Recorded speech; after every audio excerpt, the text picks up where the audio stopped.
দর্শক, এই মুহূর্তে ঠাকুরগাঁওয়ের সদর উপজেলায় চিলারং খেলাজান স্কুল মাঠে ইউনিয়ন পরিষদের সাথে মতবিনিময় সভায় বক্তব্য দিচ্ছেন মির্জা ফখরুল ইসলাম আলমগীর। আমরা সরাসরি চলে যাচ্ছি সেখানে।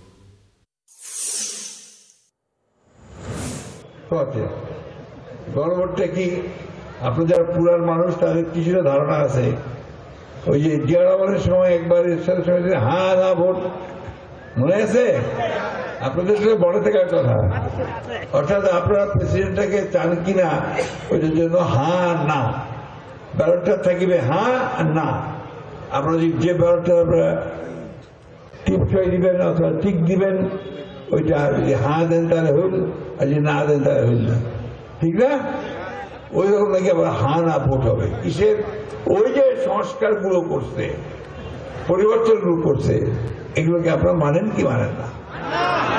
ঠিক আছে, ধরে নিলাম যে ঠিক আছে, দরকার আছে। তারা আমরা কয়েছে আগত করিবা হবে, আর আমরা কয়েছি এটা ভোটের দিন করেন, যেদিন ভোট হবে ওই দিন করেন, তাহলে খরচটা বাঁচবে। দুইটা ভোট করার চাইতে একটা ভোট করবেন, খরচ বাঁচবে, ঠিক কিনা? দুইটা ভোট করলে তো সমান খরচ হবে। জাতীয় নির্বাচনে কয়েকশো কোটি টাকা খরচ হবে, কয়েক হাজার, 2,500 কোটি টাকা খরচ হবে আমার যদ্দূর খরচ হবে। আর ওই টাকাটা তো বাঁচবে না, আগতে দিবা হবে। কেন? যে সমস্যা হচ্ছে, ওরা যদি ভোট করতে যায় দেখা যাবে যে ভোটের মধ্যে নাই, কোন কোন কেন্দ্রে বেশিরভাগ আসলে জামানত বাজেয়াপ্ত হয়ে যাবে, ঠিক কিনা বলেন? ঠিকই ব্যাপার। আমরা আপনাদের এলাকায় বিএনপি ছাড়া আর কোন দল আছে নাকি? কয়েকটা বলেন না, জোরে বলেন। একদম নাই সেটা বলেন না, আছে, কিন্তু তারা টিকতে পারবে না, তাই না?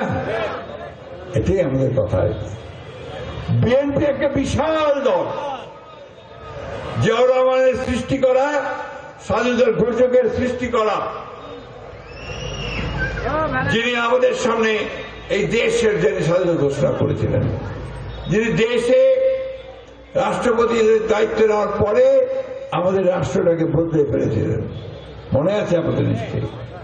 তারপরে দেশের বেগম খালেদা জিয়া যখন আসেন, তিনি আবার সেই দলটাকে সামনের দিকে এগিয়ে নিয়ে যান। আর এরা তো তারেক সাহেব সেই বহু দূর, 10,000 মাইল দূর না, 10,000 মাইল দূর থেকে দলকে চালাচ্ছে। আমরা চলতেছি একটা কি আমরা বিএনপি আমলে গেছি নাকি আমরা দাঁড়িপাল্লা গেছি নাকি? তাহলে এই দলটাকে বড় শক্ত দল বিএনপি, ইনশাল্লাহ আগামী নির্বাচনে নিরঙ্কুশ সংখ্যাগরিষ্ঠতা নিয়ে জয়লাভ করবে।